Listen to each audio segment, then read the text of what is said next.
먼셀 색입체의 수평 단면상에서 볼 수 없는 나머지 하나인데요. 먼셀 색입체의 수평 단면상에서의 특징은 동일 명도가 나타나는 게 하나의 특징입니다. 그래서 보기가 이제 4개가 되는데요. 이 4개 중에서 명도가 지금 다른 게 3번이 되겠죠. 그쵸? 그래서 이 문제의 정답은 3번이 되겠습니다. 기출문제 풀어보시고 먼셀색 입체의 수평 이제 단면상에 대한 특징을 좀 알고 싶으시면 쌤 교재에서 먼셀색 입체로서 검색을 하시면요. 약 20년 정도 먼셀색 입체에 관련되어서 출제된 내용들이 정리가 되어 있습니다. 여러분들은 이 내용만 잘 암기를 하시면 되겠습니다. 안녕하세요. 컬러리스트 자격증 독학 합격을 돕는 컬러리스트 김쌤입니다. 구독, 좋아요, 알림 설정도 부탁드리겠습니다. 본 강의는 김쌤의 컬러리스트 필기 교재와 이해 강의를 바탕으로 해서 제공하고 있습니다. 먼셀색 책의 색 입체 특성을 한번 보겠는데요. 여기 이미지 요거를 이제 좀 기억을 해 주시면 돼요. 그래서 세로는 이제 명도 이렇게 둘레에는 색상이 있고요. 이 축에서 이렇게 뻗어가는 게 채도 이렇게 기억해 주시면 되겠습니다. 색의 삼속성에 기반을 두고 여러 가지 색채를 질서정연하게 배치한 3차원의 표색 구조물, 색상 명도 채도를 3차원 공간에 배치, 색 입체가 되도록 3차원으로 만들어졌다. 색 입체에서 명도는 가운데 여기 수직축, 그리고 채도는 명도축을 기준으로 이렇게 가로축으로 사방으로 이제 뻗어가죠. 그리고 색상은 이렇게 바깥둘레 원주상에 위치한다. 색 입체는 불규칙한 비대칭 형태이다. 그래서 뭐가 대칭적이지 않죠. 그리고 먼셀색 입체에서 순색의 위치는 각각 다르다. 각 색상마다 최고 채도 위치, 순색이 다 다르죠. 먼셀은 무채색 축을 기준으로 한 자신의 색 입체를 채도 단계가 늘어날 것을 예측해서 컬러 트리라고 얘기했다. 아까 제가 잠시 설명했죠. 그 컬러 트리입니다. 자, 먼셀색 체계를 수직으로 다른 종단면도의 특징, 이런 게 또 시험에 굉장히 잘 나오죠. 그래서 여기 있는 색 입체를 그냥 이렇게 수직으로 잘랐을 경우, 그래 지금 이거 같은 경우 이제 빨강을 기준으로 자르니까 이게 이제 보색 관계인 청록까지 이렇게 같이 나타나게 돼요. 이런 면들을 상상하시고 요 이미지를 생각하시고 요 내용들을 살펴보면 됩니다. 동일한 색상, 요 등색 쌍면 이런 게 이제 빨강 색상, 그다음에 요게 이제 청록 색상이 되겠죠. 동일한 색상, 다양한 명도, 다양한 채도의 그리고 보색 관계 색상면을 볼 수 있다. 동일한 색상, 각 다양한 명도, 다양한 채도, 그리고 이렇게 이제 보색 관계 색상면을 볼 수 있고요. 색입체의 종단면에서 무채색 축 좌우엔 보색 관계 색상면이 나타난다. 이해하시죠? 그리고 수직 당면은 같은 색상의 색이 나타나므로 등색 쌍면이라고 한다. 자, 여기 등색 쌍면이고요. 빨강 등색 쌍면, 초록 등색 쌍면. 등색 쌍면에서는 동일 색상의 명도 채도의 변화를 한눈에 볼 수 있다. 그렇죠. 그리고 명도는 세로축, 채도는 가로축이다. 명도는 이게 세로축, 채도는 이렇게 가로축에 해당이 됩니다. 각 색상의 단면의 가장 바깥의 색이 순색이다. 여기 순색. 좌우의 색은 색상 안에서 마주보고 있는 보색이다. 이해하시겠죠?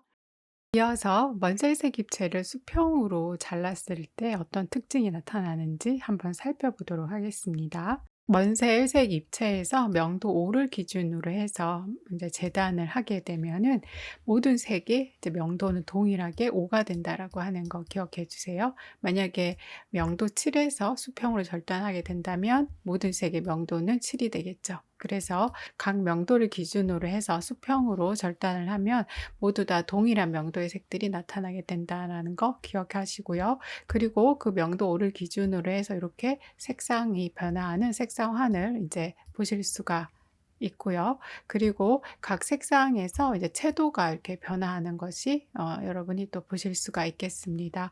그래서 5화를 기준으로 했을 때 명도 5인 색들이 채도가 14까지 이렇게 표현이 된다라고 하는 것을 볼 수가 있고요. 주황 같은 경우에는 명도 5에서 이제 저채도에서 중채도를 거쳐서 고채도까지 이렇게 변화되는데요. 채도가 가장 높은 채도 12까지 재현할 수 있다라는 거. 그래서 각 색상마다 이제 표현할 수 있는 최고 채도가 지금 다 다르죠. 그러니까 명도 5 같은 경우에 노랑은 8 정도까지 채도가 표현이 가능하고요. 연두는 10, 초록은 10, 청록은 10, 그다음에 파랑은 10, 남색은 12, 보라는 10, 그다음 자주는 12까지 표현할 수가 있습니다. 그러니까 명도 5를 기준으로 해서 수평으로 절단했을 때는 모든 색의 명도는 5이다. 그리고 각 그 명도 5를 기준으로 해서 이렇게 색상환이 이제 보여지게 되고요. 그리고 각 색상마다 이렇게 채도 변화가 나타날 수가 있는데 각 색상에서의 명도 5를 기준으로 했을 때 표현할 수 있는 채도 채도는 다 다르다. 만약에 예를 들어서 명도 7을 기준으로 해서 수평으로 절단했을 때도 각 색상마다 표현할 수 있는 채고 채도는 또 다르게 나타낸다라고 하는 게 먼슬색 입체의 특징입니다. 꼭 기억해 주세요.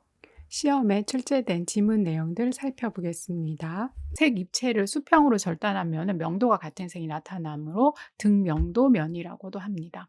수평 단면은 동일 명도에서 채도의 차이와 색상의 차이를 한눈에 알 수 있습니다. 색 입체를 수평으로 절단한 경우 관찰되는 속성은 같은 명도에서의 색상환이다. 기억해 두세요. 그러니까 N5를 기준으로 자르면 여기에 나타나는 색의 모든 색의 명도는 5고요. 그리고 색상환이 보여질 거고요. 그리고 그 각 색상에서 명도 5를 기준으로 해서 채도가 변화되는 게 나타나겠죠. 그래서 수평으로 잘랐을 때는 등명도면이라고도 얘기하고요. 이 특징이 명도가 같고요. 그리고 채도 차이 그리고 색상 차이를 이제 한눈에 알 수 있다라고 하는 거 기억해 주세요.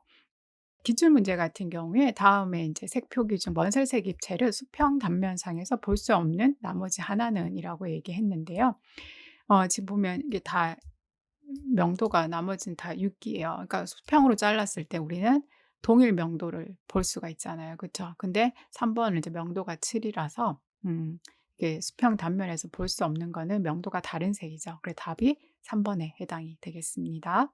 색채 체계론 공부하시면서 좀 많이 헷갈리실까요? 필기 교재에서는 약 20년간 출제된 기출 내용들을 중심으로 해서 암기하기 쉽게 그리고 이해하기 쉽게 잘 정리를 했습니다. 각 색책에 관련된 내용들을 쉽게 이해하고 외울 수 있게 도와드리고자 필기 이해 강의도 준비를 하였습니다. 색채 체계론 공부할 때 조금 자신 없으신 분들은 김쌤 필기 교재와 이해 강의 활용하셔서 좋은 점수 받으셨으면 좋겠습니다. 감사합니다.